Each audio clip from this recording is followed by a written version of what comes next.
আজ আমি করব এঁচোড়ের তরকারি।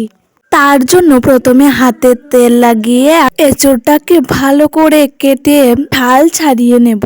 তারপর আমার ছাল ছাড়ানো শেষ, আর সাইজ করে কেটে নিয়েছি। তারপর ভালো করে ধুয়ে নেব, আর এখানে একটু হলুদ দেব।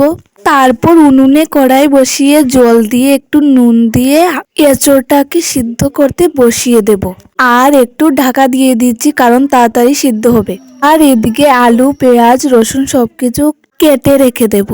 তারপর এঁচোড়টা সিদ্ধ হওয়ার পর একটু লবণ আর একটু হলুদ দিয়ে ভেজে নিচ্ছি। আর এখন আলুটাকেও ভেজে নেব। পেঁয়াজটাকে পেস্ট করে নিয়েছি, আর এখানে ধনিয়া, হলুদ, জিরে আর একটু গুঁড়ো মরিচ দিয়ে নিয়েছি। আর এখানে এঁচোড়টা আর আলুটা ভাজা হয়ে গেছে। আর এখানে একটু জল দিয়ে এটাকে ভালো করে মিশিয়ে নেব।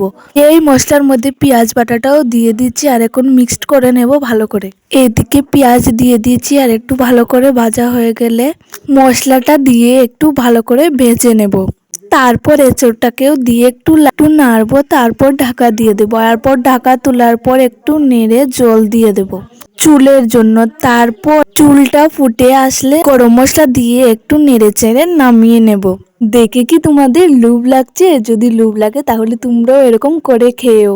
ভাত আর এঁচোড়ের তরকারিটা নিয়ে আমি বসে গেছি, আর সত্যি বলতে অসাধারণ হয়েছিল ভাই।